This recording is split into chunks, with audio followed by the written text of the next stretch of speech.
Hey, y'all, and welcome to the Truthfully Stew podcast. I'm your host, Sheena Stewart. And if you're not new to this, but true to this, you know me from my blog, Love at Any Stage.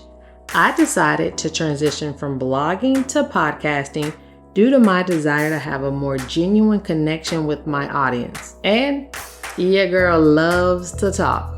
We will have heartfelt, unfiltered conversations about love, life, feelings, and everything in between. So, relax because it's time to get truthful.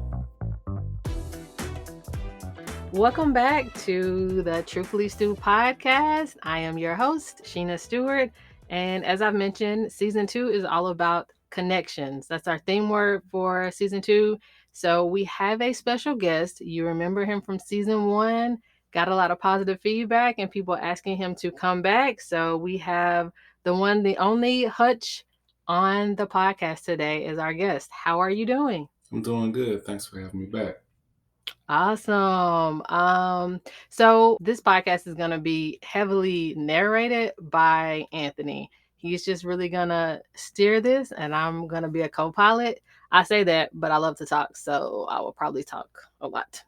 So a very heavy life event happened for him a couple months ago, and he has decided he wants to talk about it in hopes that it will help other people if they see signs of what the same type of signs that he saw, that they can go get help so it doesn't turn into anything bad. So without further ado, Anthony, we will let you kind of walk us through what happened.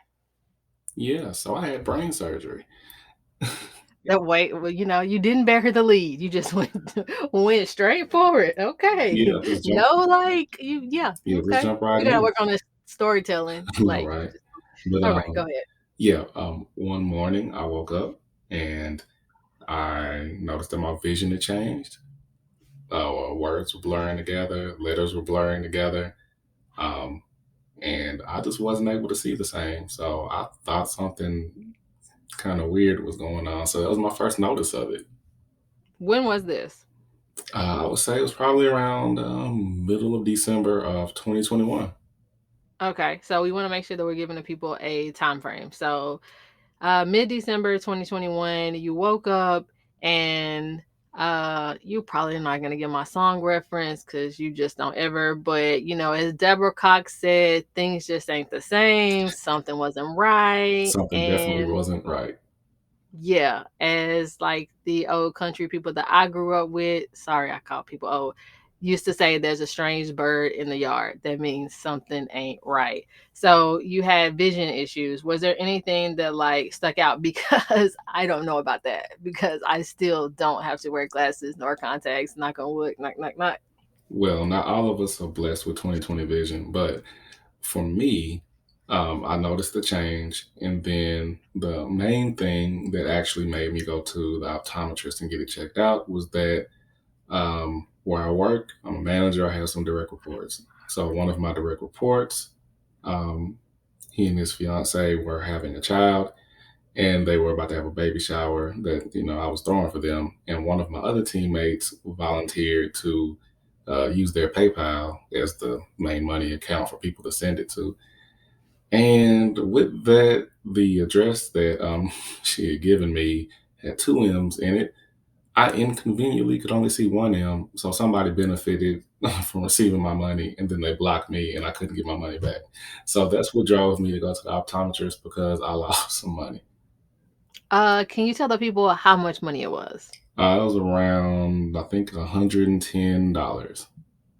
Okay, why 110? Seemed like a nice amount to That's very put in odd. for a That's baby like shower. if someone's like, I'll be there in 17 minutes. Why not just say 15 or like 20? But again, that's going back to my thing with like, Because 5, 10, 110 is 15. more than 100. The more, It the is. better. It's just very odd. But I'm so happy that you did not cheap out and that you like gave your teammate at least $100. Like we have 2 children. We know that they are expensive. Hmm. So that's awesome. Right. I was wondering. So somebody else listening is wondering too, like how much did he give? Mainly how much did he give to the other people? So So what you you're were telling trying to me see is if I was you cheap or not. yeah, Mm. but then also I wanted to know, like, how much did you bless this random person who, like, in turn blocked you? They were like, Yeah. like I immediately sent like the request to get my money back. They were not able to help me, and the person never responded. So I chalked it up to, hey, this person must have needed this money, and I'm hoping that it served them well. You should have known they weren't gonna give their money I, back. I did. I had to try. So you were out of $220. There's a pause 220. there. You said you gave them 110. 110, 110, Oh yeah, you're right. You know 220. I can't count. Yeah, because I did have to give the money again. Yes, you're absolutely right. Oh, okay. That's a hefty thing to pay. So that's when you realize like, okay, well, something's not right. Let me go to the eye doctor. And I Hmm. keep saying eye doctor because I don't go often, which is not good. And I forget what it's called. So every time I say it, it's wrong. And I was watching Peppa Pig earlier and they're British and they said something differently. So It's called an I don't want to mess it up. optometrist. Optometrist. Yes. Okay. So I'm gonna keep saying eye doctor. I'll be very juvenile in this conversation. All right. So you geared up. I remember when you were going because I was also like not having vision problems. We're not speaking that into existence. My eyes were like really, really dry, which was abnormal for me. So I was like, hey, when you go to the store, can you get some eye drops? I remember you getting eye drops for you and myself, and we were both like bloop bloop bloop, putting the eye drops in, and yeah. So when you set the appointment, it was like, yeah, I'm going. Maybe I'll get a stronger prescription for my glasses, or maybe they will give me some type of prescription eyeglasses. I mean, sorry, prescription eye drops. I think they have those, but again, I'm not sure because I don't frequent that place. Yeah, you're absolutely right. So I got the basic eye drops that you get from the store, and then me being the forever optimist, I was like, yeah, I'm just gonna go to the optometrist. I'm gonna get a new, prescription for my glasses, or I'm gonna get some eye drops, prescribed. I'm pretty sure they do that as well. And my vision's gonna get better because I was getting frustrated by the fact that I was putting in eye drops and my vision was not getting better. So I'm like, this is a little weird, but I still didn't put too much into it. So there is a huge difference in that. Like I was getting eye drops, not that my vision was bad. It was because my eyes were dry. And so I thought eye drops, moisture, blink, blink, it might work. You thought that whatever the main carrier is for eye drops, that you're gonna like Bosch and Lon, whatever those people are, like you're gonna bloop bloop, and then they were gonna correct your vision. I just want to make sure that I am saying that so you hear it back to hear how that sounds. Well, I know how it sounds, but to my defense, I've had a torn retina before. And what they did was give me a saline solution to put in and let it heal. So I didn't know if, since I wear contacts, if I had possibly torn both my retinas. I don't know what I was thinking, but I definitely thought that um, it was going to solve the issue, and it clearly didn't. Yeah, and I also remember that. That's another story for another day. I can laugh about it now because, Yeah, it's funny. like, I thought I was going blind.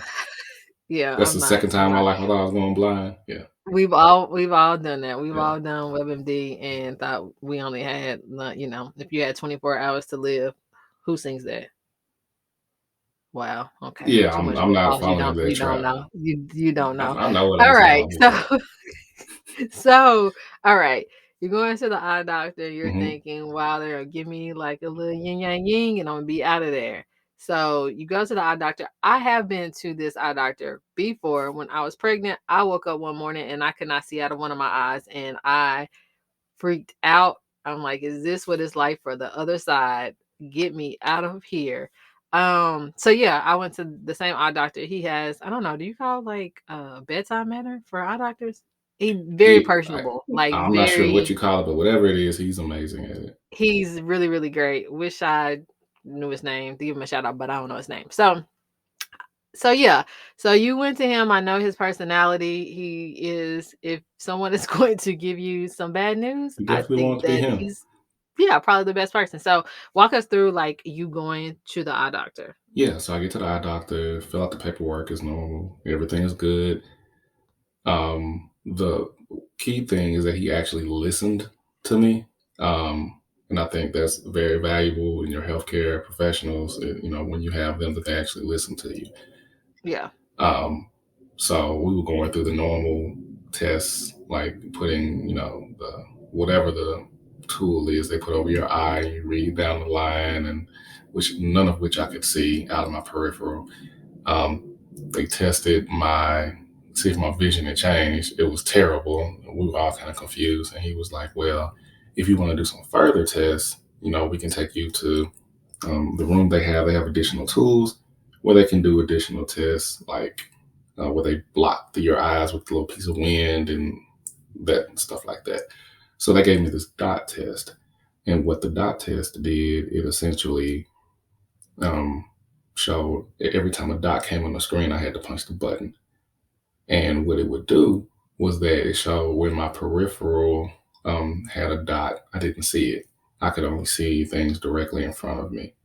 So with that, he was able to give me a prognosis of, I can't be 100% sure, but I think it's this from other patients that I've seen before have the same thing.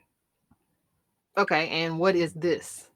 So, what this is a pituitary and adenoma. I'm probably butchering it, but essentially, what it is a non cancerous tumor on the brain, and it sits right above sits right on your optical nerve, and it pinches your optical nerve, which causes it to kind of cut off certain points of vision, and usually it's your peripheral vision. Okay, so you are sitting there, you are by yourself because I'm at work. I'm at home, which I'm working from home, bopping along and thinking like Anthony's at the eye doctor, cool, they're gonna come back. He might have like some thicker glasses. I can make some jokes. Hmm. This is gonna be a good time. So clearly that's not what happened. Not at So you're all. there and he tells you this. Like, what are Yeah. your thoughts? So he comes out and he has a concerned look, but which speaks to his bedside manner. But he says, "Yeah, I don't know how to tell you this, but basically, you're gonna probably have to have brain surgery." And I was like, "What?" Because I was still thinking after all that I was gonna get some eye drops. Oh, okay. So he was like, "Yeah, I've seen a couple of my patients have this in the past, and all of them are doing fine." He was like, "You have a couple of options. Normally, what we will see, you can either do chemotherapy or you can do No, no, no, no. You're not even remember your own story correctly. He did not say that. He said radiation. radiation." I thought it was the same thing. I thought, No, there's a no. oh well, I stand corrected. So he said you could either do Oh my radiation, goodness. my bad, radiation, or surgery. So immediately in my head, I went to I was got to have surgery. I had already accepted it.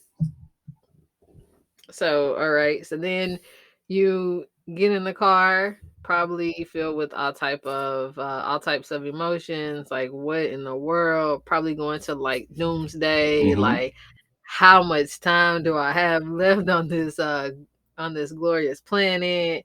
And you get in the car, you call me, and I'm like, "Oh yeah, Anthony." Like I wonder like what type of prescription they've given him for Yeah, his new thick eyeglasses. And like, hello, I'm like answering the phone ready to joke. And you say, like, hey, they found a brain tumor. I'm like, okay. And I'm either going to need radiation or brain surgery. And I was like, huh? Like, wait a second. Let me turn everything off in here so I can like hear you clearly. Cause yeah, that is not what happened at the eye doctor. yeah. And I remember calling you. I had to get my thoughts together first because I was just like, well, there's no need in prolonging the inevitable. So yeah, I gave you a call and told you what it was, and I mean, you handled it well. Like I didn't expect you to handle it any other kind of way, and you don't know how somebody's going to receive information like that because I just received the information too. But you were very supportive, so thank you for that. That's just my middle names or one of my nicknames.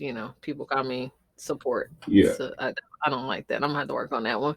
But so you call me on the way home, you get home, we have like further discussions about it, and just trying to wrap our heads around, what the news that we just got, like, and for me, I'm like, a brain tumor?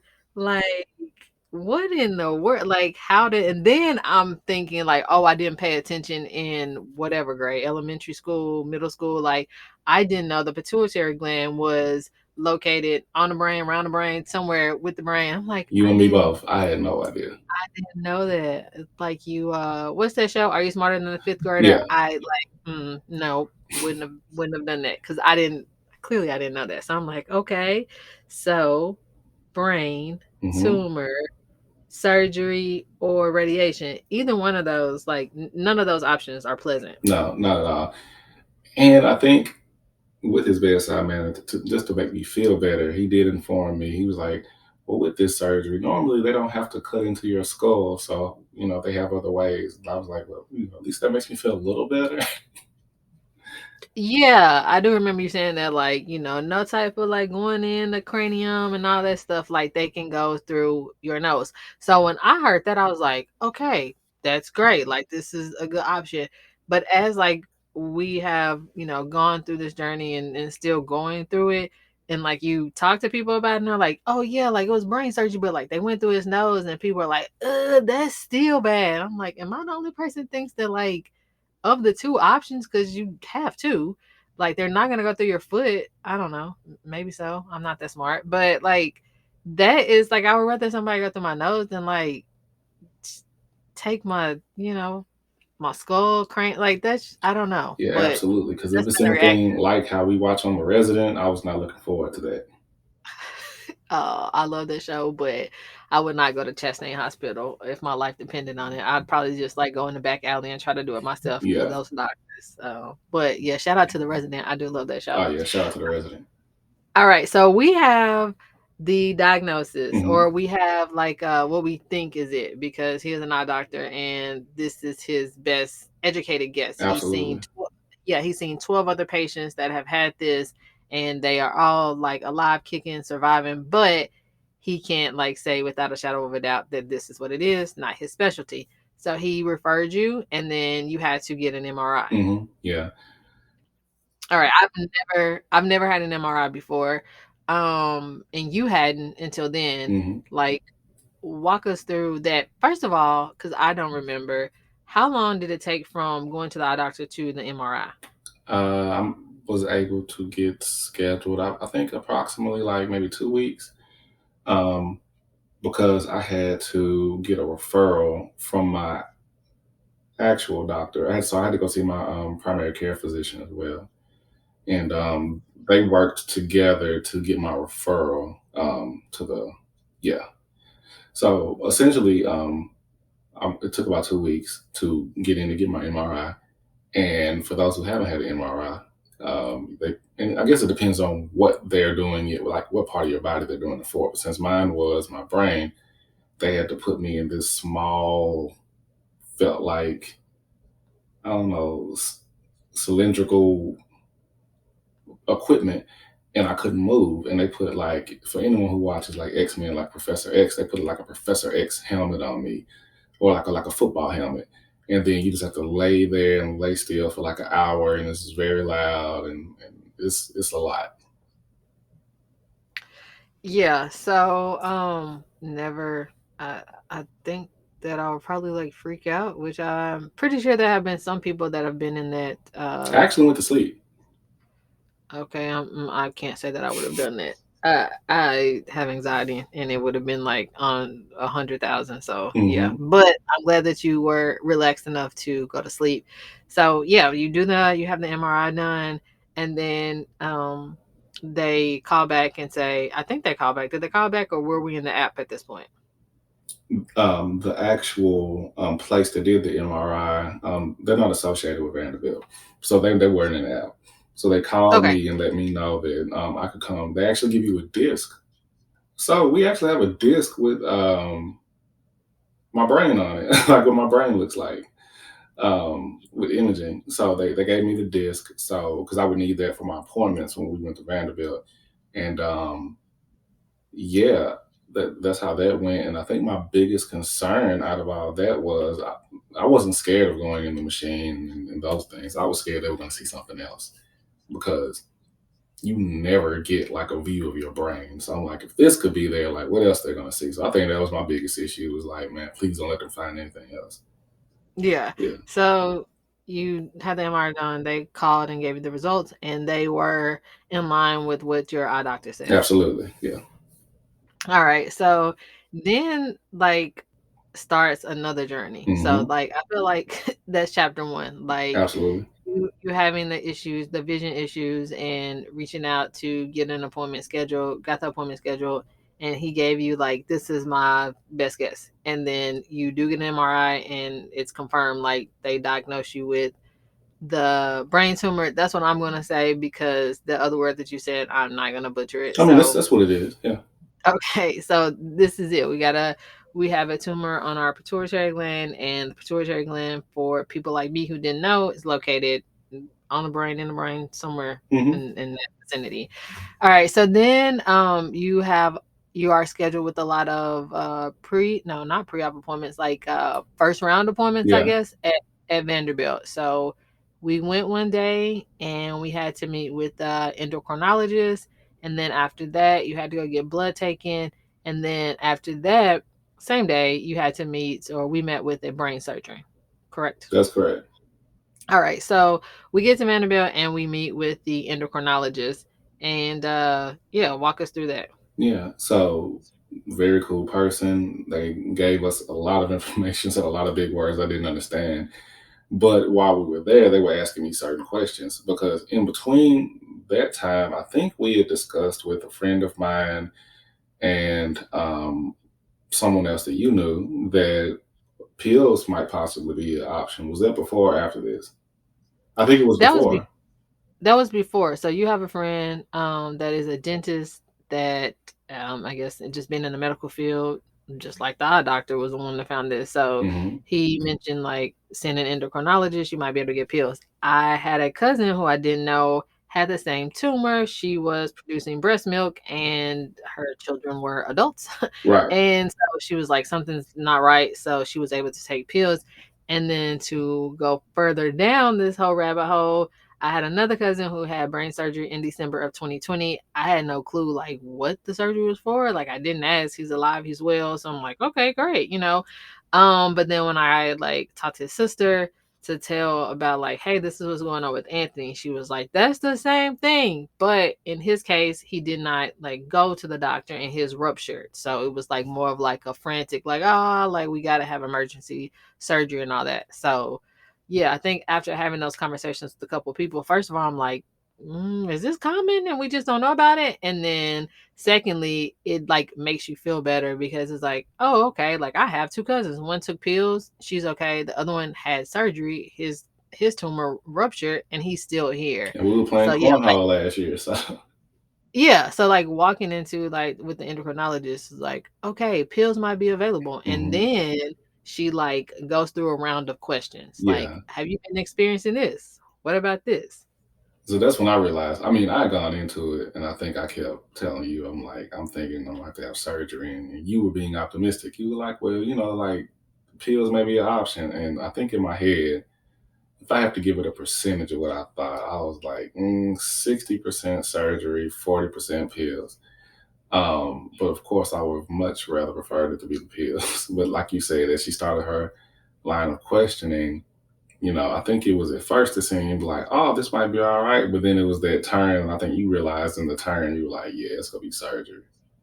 Yeah, because she was asking all these questions and you were answering no. So to me, like that's a positive, like, okay, check, check. No, like all of this is great. And then she said, hey, we're going to check your blood. You're gonna get your blood drawn, and then we're gonna check certain hormone levels. And if the tumor is more hormonal, if your level is 100 or above, then you can take the pills to shrink it. If it is not, if it's I guess 99 or less, then we're gonna need to do surgery. So then I thought back to you answering all those questions, like answering no to all those questions, and I was like just happy about it 2 minutes ago.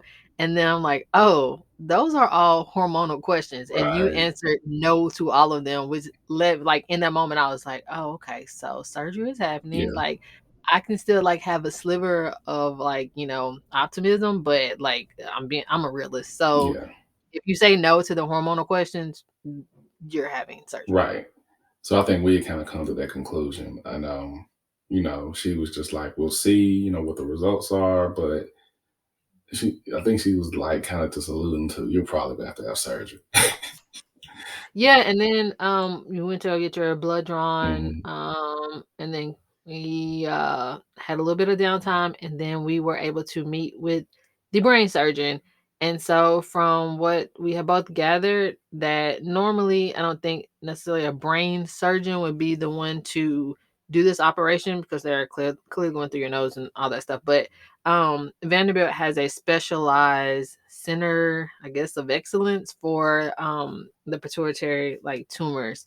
And so that's how you were able to have your surgery performed by a brain surgeon, which is like, okay, clearly, yeah, that's what we want to happen. So we were able to meet with him, and he walked us through a lot that day, even before we found out that like this is for sure brain surgery is the route we have to go. Yeah. And then when he broke everything down for me, we actually met with him via like a Zoom, but specialized for Vanderbilt, right? So he was going through everything, showing us, I think, some visuals and learned some interesting things. Like this isn't like that uncommon. Like I think he said he does like maybe two of these a week. Yeah, he said 2 to 3 a Yeah, week. two or three a So week. yeah, he So was like, "If you do have to have surgery, like, basically, I do 2 or 3 of these a week." So I'm like, "Okay, your schedule's is gonna be packed." I gathered that, like, context clues, and I knew we would have to wait a little while. Didn't think we would have to wait as long as we did, but I'm like, "Okay," it made me feel a little bit better, like, "Okay, he does these, like, 2 to 3, a week." That's great. I mean, it's not great that other people are having to go through right, this, but but it's also like this is a common thing for it's him. kind of like a free throw percentage. If he's shooting 100%, like I'm feeling okay. Like you don't have people dropping. So with him having that practice and expertise, it made me feel a lot better. Still was uncomfortable about the situation because I've never had surgery before. My first surgery is going to be brain surgery. So yeah, I was a little bit uneasy, but I had accepted it, and I was okay. I was dealing with it. I would say pretty well, all things considered. Yeah, so, after we left, that appointment, how long was it until, like, they confirmed, like, "Yes, your hormone levels are lower, and so you're going to have surgery?" Maybe a week or two. Alright, Um, I think that might have been, like, when, all the information in the app, like, started. yeah, and that was the whole other thing. In my past experiences, and I haven't had a whole lot of experiences at the hospital, so that may be the overarching issue. But I wasn't used to using an app. So like when I go from like my primary care physician visit every year, I get a phone call from a very nice lady. And she just reminds me, or I get like a text and it'll say, "Hey, you have, your appointment on this and this and this date." And I'm like, "Oh, okay, cool." So with the app, all the dates were just there. And realistically, if I hadn't to check the app, I could have missed my appointments. And with that, it's like the appointments kind of kept changing. So it was something I had to adjust to. Yeah, I think that they should do a better job of letting people know, like, hey, this is what we're using, and we're not gonna have people call you every time something changes. So make sure that you are regularly checking the app to ensure that you don't miss any important dates. But and coming from like my work background, I used to work like with like in healthcare IT. So I do understand like they're using EMR systems, electronic medical records. Like so when we were little, like used to go to the doctor and they used to write everything down on a pad, blah blah blah.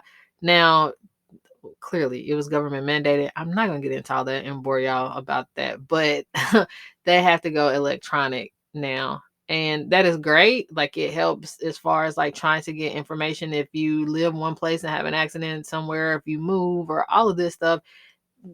A lot of pros to it, but like the cons, like I clearly saw with like this instance, is like, just can we pick up a phone and like tell someone that their appointment has gotten pushed to another day? Or like, even, does this even work for you? Because it wasn't that like we need to reschedule. Call the office. Because I've gotten like a text like that before, like, hey, you need to reschedule this, call the office, and then somebody will reschedule. It was more so like not even an ask. It was like, boom, you have a new date. And not only that, like, you have to look in the app to realize that, oh, I have a new date for this appointment, and now I have to like take off work for this different day, just make different life arrangements. So that would be my thing, just like let people know, make them aware before you just make a change. Oh, and the other funny thing was, well, it really wasn't funny at that time, was they had my surgeries and everything in the app, but they didn't have the time. They had the day of my surgery, but they didn't have the time of my surgery. We didn't find that out until like the day before. I had to keep calling and say, "Hey, what time is my surgery scheduled for?" Yeah, Yeah, I forgot about that. yeah, I Yeah. was on it because the lady was like, "What's going on?" I was like, "Well, I have a surgery tomorrow." She's like, "Oh, okay." I was like, "But I have no idea what time I need to be there and what time." Yeah, all that. She was like, "Oh, let me get on there for you." Yeah, so she was very helpful. Shout out to her. So, all right, so you get a clear diagnosis that lets you know, like, yes, this is what it is. You will have to have surgery.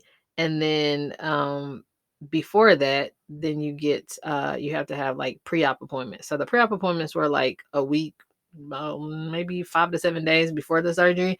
And to give everyone a timeline, the surgery was August 2nd of 2022, but he went to the eye doctor in early, I think the first week of March in 2022. So someone has a brain tumor, and we have 5 months in between when they, that initial brain tumor is recognized to like when they have surgery. Again, we just said that this is very common for the brain surgeon to do 2 to 3 of these a week. That's great, but it's still like a brain tumor, and you would think that we could get this removed quicker than 5 months.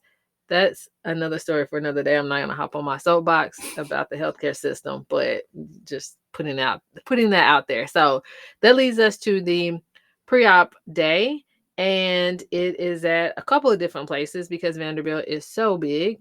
We started out at like Hundred Oaks area in one of their satellite offices, and I think the first person we met just like took vitals and stuff like that.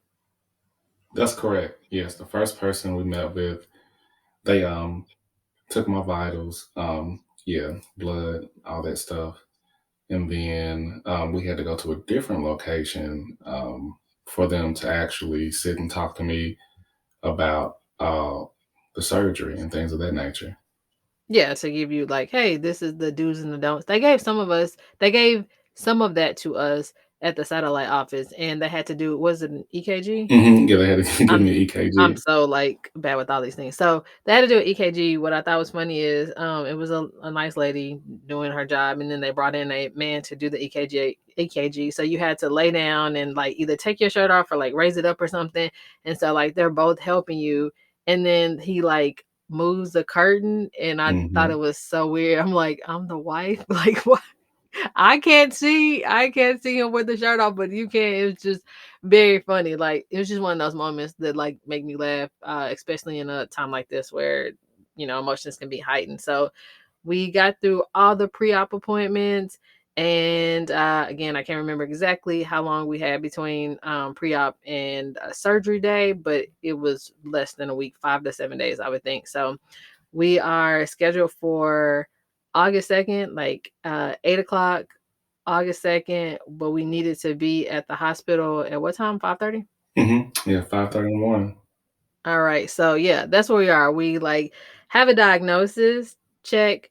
We have done pre-op, check, and they have given us a date and a time of Tuesday, August 2nd at 8 o'clock. But please be to Vanderbilt at 5:30 a.m.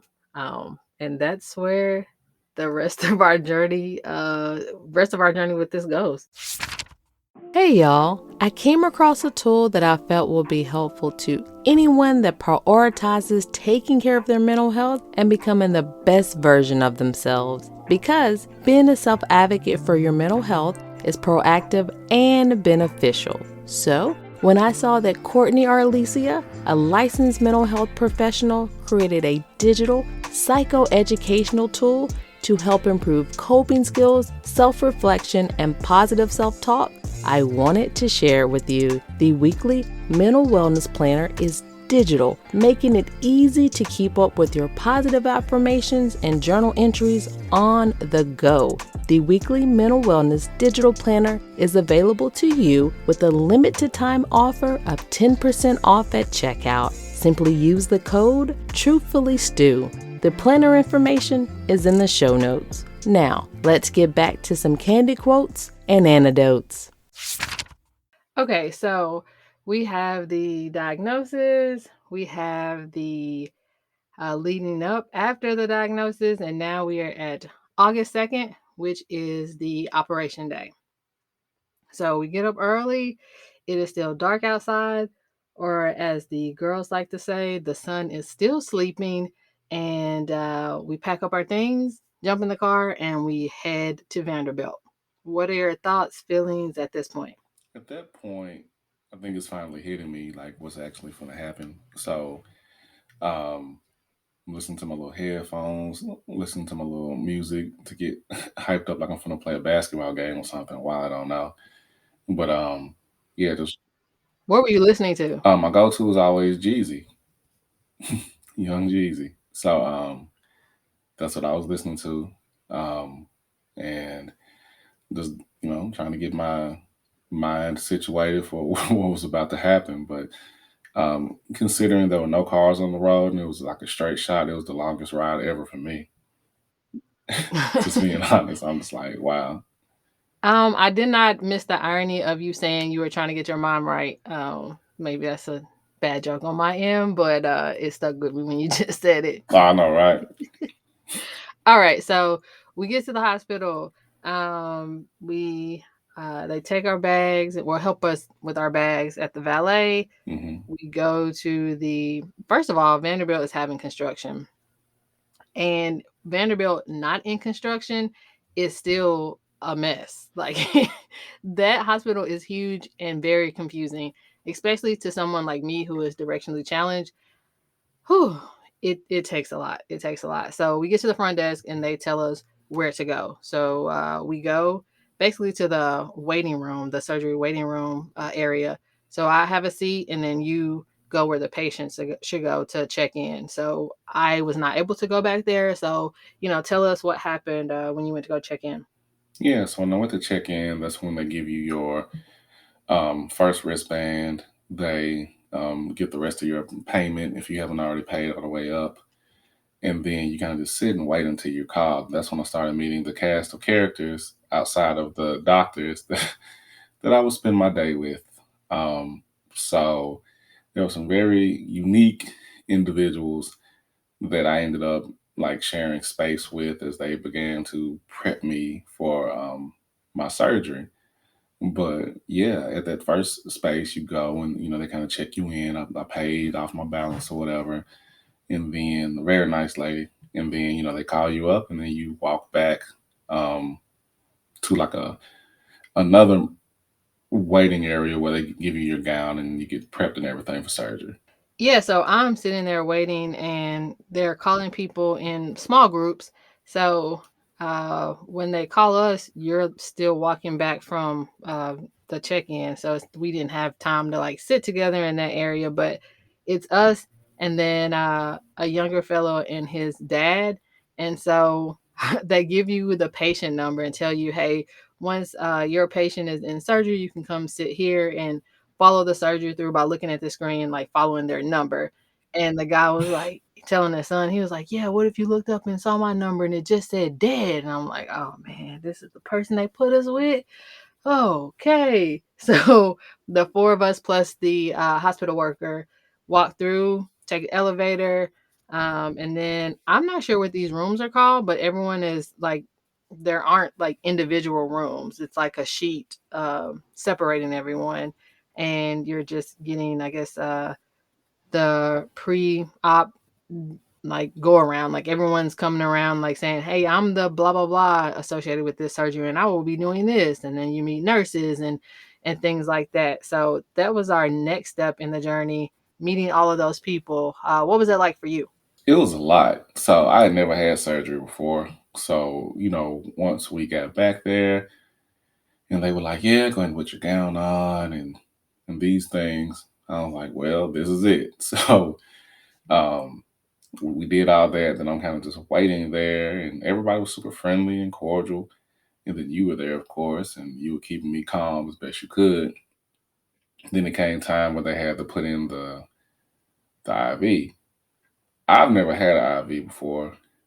And I watch a lot of TV, and on TV they don't show the actual process.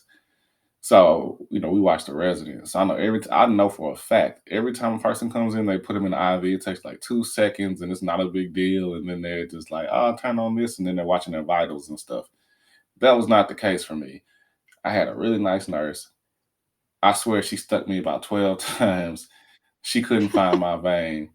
And before that, to make it even worse, the gentleman that walked up with us, he was on the other side, and they must have been trying to give him an IV. And all I hear is, "Oh God, oh this felt painful." I'm like, this can't be life right now. I hadn't gone through mine yet, but I'm like, if it's this bad for him, what is it going to be for me? But yeah, so that was the first taste of being back there for me. Yeah, I knew that when one of the like the first one of the first round of appointments that we had, when we talked to the endocrinologist, and then we had to go over for you to get blood drawn. That experience with you getting blood drawn, I was like, oh yeah, IVs are not going to be great for him, because getting the blood drawn was not a great experience. But in your defense, I will say that the first nurse, bless her heart, she tried like both sides, the right and left. She tried one of them twice, and then she was like, I'm going to get Sally because she's the best. And I'm thinking, if you know that you can't do this and Sally is the best and Sally is here, why not just wait for Sally? And like, instead of having a patient go through all of this. But you were able to, Sally, I'm calling this lady Sally. That was not her name.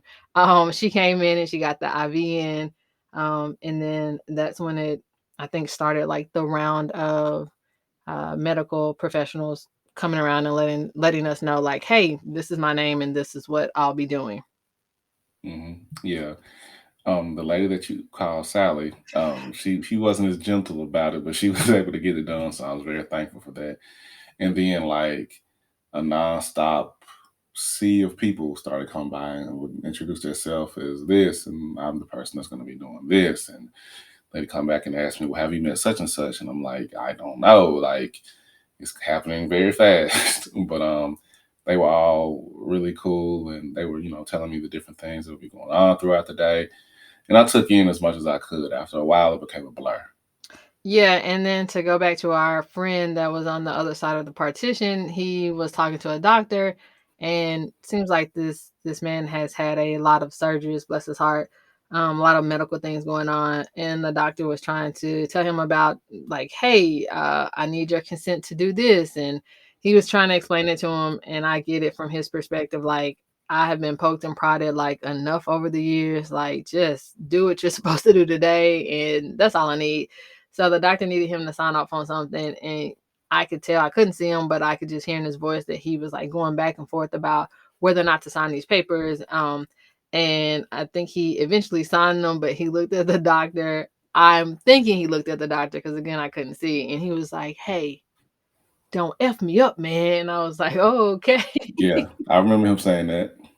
I'm like, oh, okay. Like we got one of us has to go to surgery, either this man or Anthony, because oh, that was the same man that said, like, what if you look up and that guy?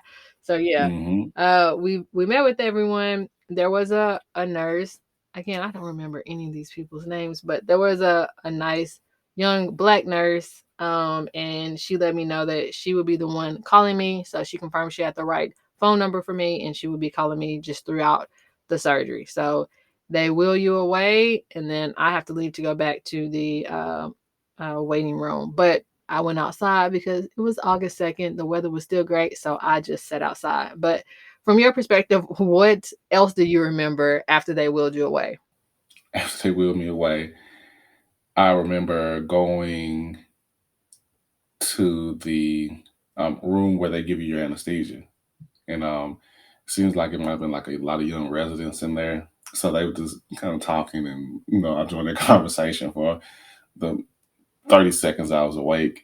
And it was just funny. They were just, really cool and calm about everything. And they were like, "Yeah, everything's gonna be okay." And they're like, "You're taller than what you put on the thing." I was like, "Yeah, I am taller than that. Yeah, you're right." But yeah. And then they told me to start counting down from, it would have been 30 or 20 or something like that. And next thing you know, I'm knocked out.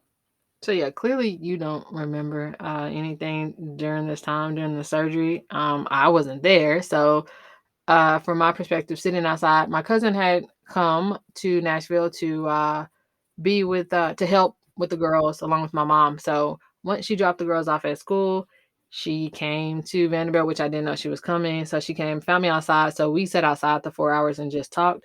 So that was great. I didn't have to go back in the waiting area because I didn't have to look for the patient number because a nice young nurse was calling me every hour on the hour, updating me like, hey, they finished this part and now we're moving to this other part, which none of it. I'm not a medical professional. So I was like, okay, as long as everything is going fine, that's all I care about. Thank you. And I look forward to the next call. They told me that what they told us the surgery will be about 4 hours. The 4 hour mark, she called and said they were finishing everything up. The surgery went well. Nothing looked abnormal, and that they would be telling me at the front desk soon that I would be able to go and see you. So once they wheeled you out, what do you remember? Being completely out of it. Um, and going back to that same space again. And this time I had another interesting person that was next to me that I think had a shoulder replacement or something, and he was just in excruciating pain. And they were just over there taking care of him and stuff. And I just remember I wanted water. Oh yeah. So they finally let me know that I could come back. And I think they said only for like 5 or 10 minutes or something like that. And I do remember him. Hmm. He was in a lot of pain. I felt bad for him. But then I was also like, what is the moment where we are in a room, like in a room by ourselves? Like nothing against any of these people, but germs, privacy, when can we be by ourselves? I mean, just had brain surgery. Can we get a room? But I think they told me when I went back over to the waiting area that it would be about an hour or so and that you would have a room and they would contact me. So Hmm. pretty soon after that, we did have a room, so you had to go to the ICU. Um, and yeah, we were there. And tell us about your experience there with the staff, the nurses, all of that. Staff was super nice. I didn't realize at that point we were like in the Ritz Carlton rooms. um, for some reason, I had this thought in my head that I would be able to get some rest, which was not the case because they had to come check on me every hour and do vitals and different things like that. So I was tired, but really couldn't get any rest, couldn't get any sleep. And then just, you know, the process of understanding that they are going to come do that every single hour, poke and prod on me and, you know, that kind of stuff. So I adapted pretty quickly. Yeah, so they come every hour because you were in the ICU, and they have to ask you certain questions to make sure your brain is functioning. You know what year it is, who the president is, different things like that. Hmm. Like, hey, what surgery did you have? Again, I haven't had surgery, and I still can't pronounce it. So every time you would say it, I'm like, oh, that's amazing because nothing's wrong with me, and I can't pronounce that word. So, like you mentioned, we did have a really nice nurse. She was very personable, great bedside manner. I guess the only downside is we got to see her very often because she was in our room uh, once every hour. And then that first night, uh, I remember I was in the bed. There was a couch that led out to a bed. It was really comfortable, but there was also a recliner that like let back. I was in the recliner, and the night nurse was like, "Hey, that couch over there, it lets out. I'll go get you like blankets and stuff." It was really comfortable. The only thing is, like he mentioned, we didn't get to sleep that often. But I remember waking up and them like wheeling you out. And I picked up my phone and you had texted me like, hey, they're taking me to get an MRI. And I'm looking at my phone like, why are they taking somebody to get an MRI at midnight? Like, there are no other times available. Like, why now? Yeah, I when they did that, because I think we were scheduled first earlier in the day, and then they had to change it, and I was like, Hmm. why? But then I ended up being able to go to sleep in the MRI. I literally went once they got me in there and got me situated. I was knocked out until they told me it was time to come out. Yeah, so everything was well with that, as well as like your other tests. Everything was pretty standard, pretty normal. They had told us some things that they expected to happen, and they did, which is why you were in the ICU. And then they wanted to keep you there for a little bit more observation. Nothing was like blaringly wrong, like, oh, we emergency stat, all of that. It was like, okay, this is pretty par for the course with this type of surgery, but we don't feel comfortable downgrading you to a regular room. So we were very bummed because, like, okay, if we get downgraded to a regular room, that means we're one step closer to going home. But the nurse told us that, hey, you can get released from the ICU if everything is like fine. Like, you don't have to go a step down and then go home. So we're like, oh, okay, that's even better. We like her. Everything seems to be cool. We can just be released from here. And then the next day, they're like, you know what? Well, you did get to walk around like the unit. That was nice. The nurse took us around. Some of the doctors came in and talked to you briefly as well. So it was good to see you up and around and moving. But how was it like getting out of bed and walking for the first time after surgery? It was good for me because I had just been in bed the whole time, but I had never had a surgery and I had never been through something like that. So it's the normal things that should you feel should come easy to you that weren't easy. So I had to actually pace myself to walk and things like that. So mentally, I'm like, I want to take off running, but my body was like, nah, fam, you need to slow down and kind of get your bearings and get it back together. So it felt good. I was scooting right along. Yeah. So, everything, the levels that were elevated, came back normal, and the nurse was like, "Hey, you can get downgraded to a regular room, and then you should be able to be released the next day." So we're like, "Okay, this is great." So she tells us like, "Hey, we packed up all the things," and she walks us like, we're still on the same floor, but I remember walking with her and like we took like one left or something. And like in taking that left, I'm like, where the heck are we? Is this still the same hospital? Is this still Vanderbilt? What is this? This, when you say a downgraded room, I didn't think it was so literal. The room was horrible. Yeah, we definitely took a step down. It wasn't the Ritz anymore. Yeah, I didn't want to be there. So I was there briefly, and then it was time for me to do my normal nightly routine and head back home to help the girls, help my mom and my cousin, and put the girls to bed. So go see them, play with them a little bit, and put them in the bed. And I remember getting a text from you like, "Hey, it's crazy stuff going on over here." Um, I was like, I don't want to come back. I don't want to come back. The nurses were not as nice, not as friendly. One great thing is we didn't have to see them as often because you were in another room. So they only had to come check on you like for every 4 hours. That's correct. Yeah, they only had to come every 4 hours, and then the um, my nurse then wasn't as friendly as my nurses before, but when you change situations, things change as well. So yeah, I totally get it. But yeah, it was definitely a different experience. I think while you were gone, a nurse and a patient may have gotten into a fight. I don't know. This speculation from what I heard down the hall, but yeah, we definitely made some changes. Yeah, it was a wild, wild west, like for real. I wanted to go out and get something to drink, and I just like poked my head out, and the nurse was looking like, "Where are you going?" I'm like, "I'm not a patient. Like I'm free to leave. I'm free to leave, sir." And then he showed me where I could get drinks from, but I'm like, back on the other side, I wouldn't have had to ask. They would have just like randomly appeared somewhere. Like how I'm like, "Oh, how did you know I needed this?" They're like, "Oh yeah, we do this all the time. We know what people need. We bring it to them before they even ask." But on the other side of the tracks, it was not so pleasant. But Hmm. we did make it through that night. We only had to stay in that section for one night. So we got up the next day and they told us that you would be discharged. And I think, and I've only been in the hospital for like when I gave birth to the girls. So out of the two times, it's like when they tell you that it is you're being discharged that day, I don't understand like why it takes so long. Hmm. It's like, oh yeah, they come in at like 8 o'clock. You're gonna be discharged today, and so you're like anticipating it, and it's like hours and hours and hours, and nothing happens. I don't remember what time we left. I know it was like I feel like it was the afternoon though. Yeah, I don't remember what time we left either.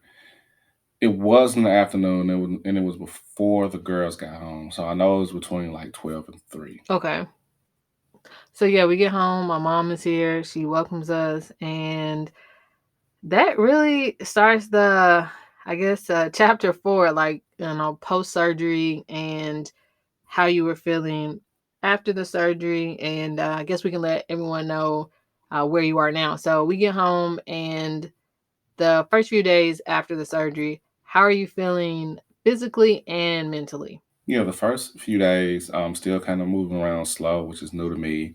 I'm used to chasing the girls, doing all these things. I work quite a bit, but I just had to slow down. So, it was a lot of watching TV.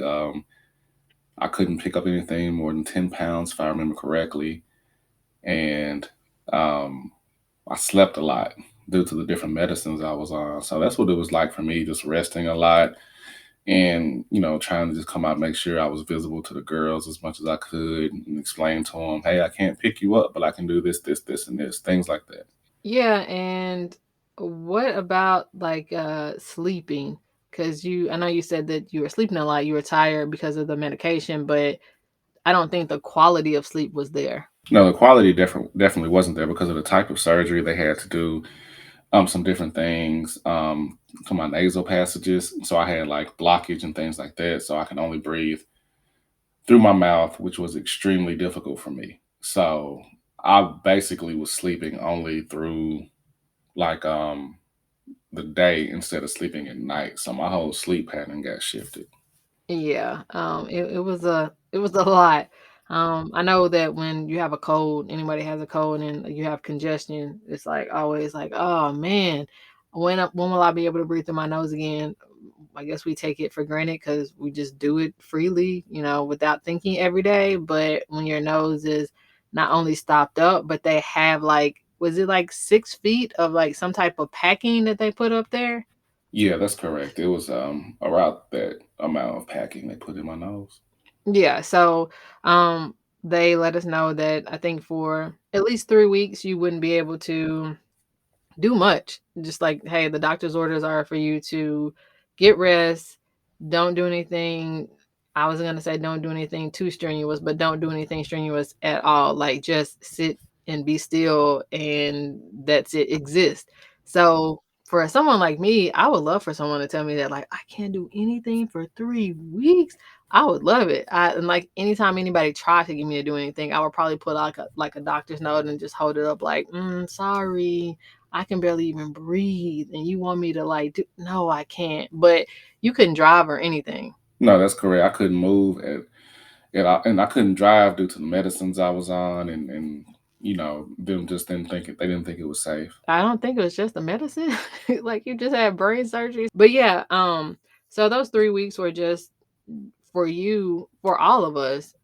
For the girls, it was not the same because they are used to like jumping on you, playing with you, and there was certain things that or you picking them up and different things. So you couldn't do that with them.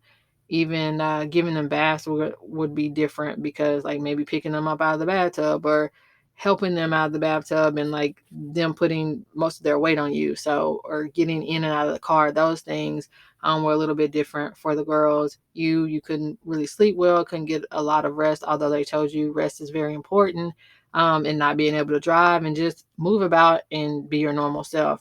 Me, I'm having to do work for like that you would normally do. I was knowing like my mom was here, very helpful, but I still think like dropping off and picking up from school, I don't know why, but that like got to me. I'm like mentally, I'm like, oh, okay, so I have to like drop them off and pick them up. Like that was just, I don't know, it was a lot. That was like my one thing. I don't know why it was, but maybe because I hate driving and I'm allergic to traffic. I have no clue, but that was the thing that got me. That got me the most. Don't know why, but we did make it through those 3 weeks, and It I remember you had an appointment a little bit right before 3 weeks. You had an appointment, and we went to like a whole different place. It was, what area was it?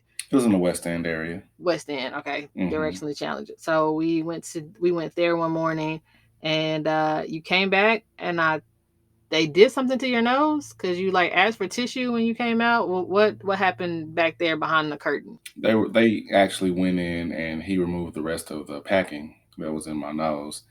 So that allowed me to actually, breathe better. And he just did like a scan using a surgical tool they can put up your nose, and he just wanted to make sure that it looked like everything was healing properly, and it was. So that was definitely good news.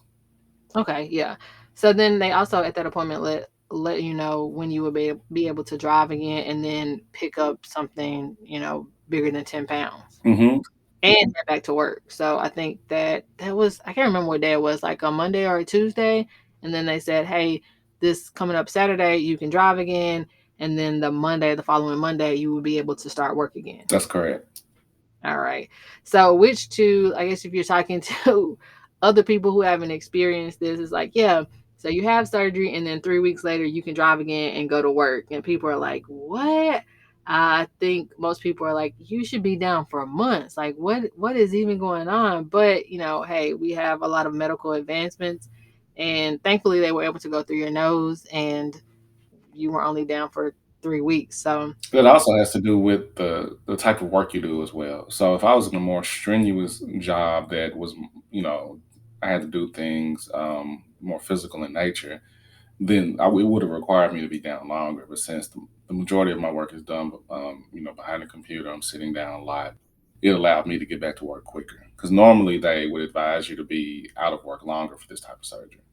that is true because they told us that it could be, up to 6 weeks. And like in one of the early appointments, and they asked what type of work you did. So, any type of like manual labor, of course, you're going to be moving a lot and your head's going to be moving, then you would have had to be out longer. Hmm. All right. So then after that, you get back to work. How is your vision? I know you're back driving. I feel confident in you driving now. How is the vision going? Like after they let you drive again for the first time. Yeah, it's not back to 100% like it was, but it may never be that again. They explained that prior to the surgery. But I'm like at 95%. I can see again. I feel comfortable seeing again. My letters aren't blurring together. And for the most part, I'm almost back to where I was, excluding that like 5% differential. And you're not sending any more cash apps to random people. No, I haven't been sending cash outs to random people, but I still always double check now, which I probably should have been doing in the first place. Yeah, you must have a lot of money because I check like 35 times, even the people that I've already sent money to, and I can just like not even type it in, just click their picture. I'm still like, is this the right amount? Is this the right person? You just willy nilly not checking. Yeah, I definitely learned my lesson. Yeah. So yeah, after that, you get back to the grind of things.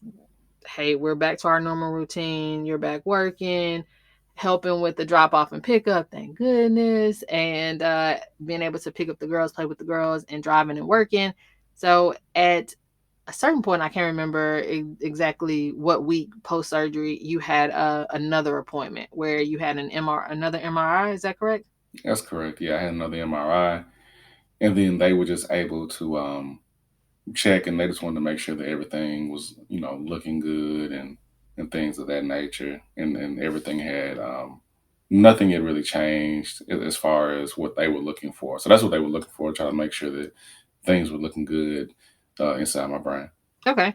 Um, and then is that the appointment where they told you about, hey, the they initially thought it was the size of a golf ball, but then it was like the size of like two golf balls together. Hmm. And when they went in there, they were only able to get out so much because the other part of it was like in a, I guess, a crucial part, for lack of a better phrase, a crucial part of your brain that they didn't trust going in there, going through your nose. So they told us that it would either like stay there, and they might have to go through the cranium, or it would drop, which sounds really crazy. It would drop down to a point where they could go back through your nose and take it, or they could just monitor it, where to make sure that there would be like no surgery or anything, but they would have to closely monitor it.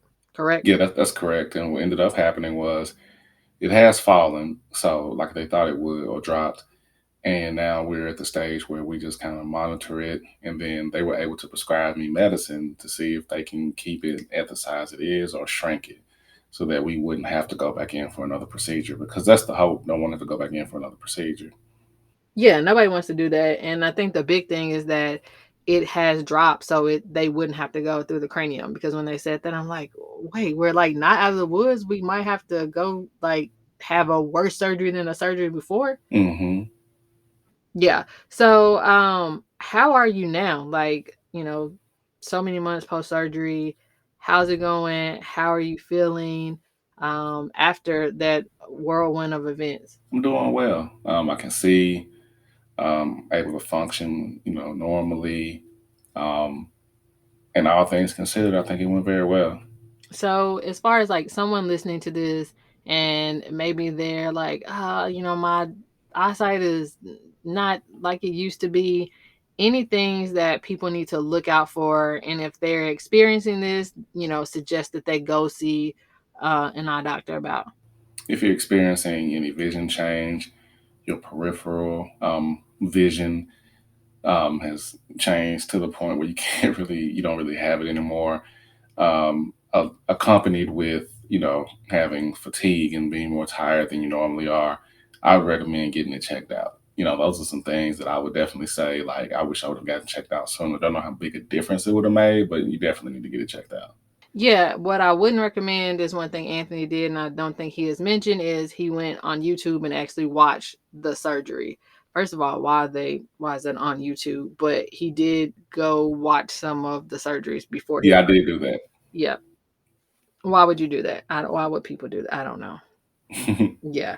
And then because this season is all about connection, so during this journey, like what type of connections, were there any connections that you felt were like solidified, or like they were kind of like, oh, I like this person, but they like were really there for me, so I'm like, yeah, I'm putting a stamp on it, or any that grew deeper, or were there any that on the other side of things, like, hey, I just had a major surgery and I don't feel like this person was there. And on top of that, like our connection, how do you feel that this impacted us as a couple and a family? Well, I always knew that you would be there for me, that my parents would be there for me and your family. Outside of that, there were individuals that I have relationships with that I didn't know were as strong as they were, and they checked on me on a frequent basis, and it made me realize, those are really my people. And then there's people that I had expected to reach out to me more that didn't necessarily live up to that expectation. So I think that I've been able to make adjustments on what I expect from certain individuals moving forward. But I really feel like the sickness and health thing. Yeah, we put that to the test, and you passed with flying colors. Oh, thank you. And I also want to let everyone know this is how I feel. Anthony does not agree, but I feel like he tried to pretty woman me. So for anyone who hasn't seen, I don't know, was it the 90s, 80s? I don't know. The cult classic with Julia Roberts and Richard Gere, where she was a working woman, and you should know the story by now.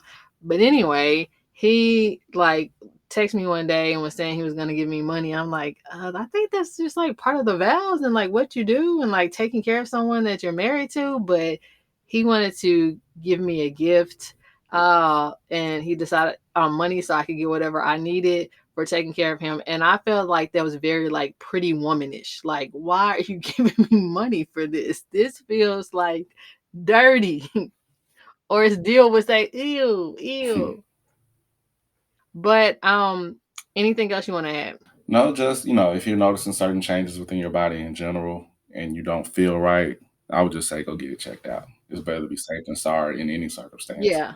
I know for me moving forward, I already have my normal primary care physician visits, and I don't miss those. But I do know that a lot of times there are people that don't. Either it's a fear of finding something is wrong when you go, or just kind of WebMDing it and say, oh well, I can kind of figure out what this is. Don't risk it. Go to the doctor. If it's there, it's there. It's not going to change willing it away. So that's what I would recommend. All right. Well, thanks so much for that. Thanks for coming on back to the podcast and being so open about such a serious and heavy topic. We might have you back again one day. And again, please go back, listen, take notes to what he said. If you're experiencing any of those type of symptoms, it doesn't hurt to go get it checked out. It might not be that. It could be something else. It could be nothing, but at least you have the peace of mind knowing that whatever it is, the doctor will, inform you. So thanks for checking in with us and sharing this space. And I hope you had a great time listening. And thanks for having me on again. Awesome. Thank you. Thank you for listening and sharing this space with me. If you connected with anything I said, please be sure to comment, review, and tell a friend. And remember, stay truthful. Bye-bye. Meow. Bye-bye.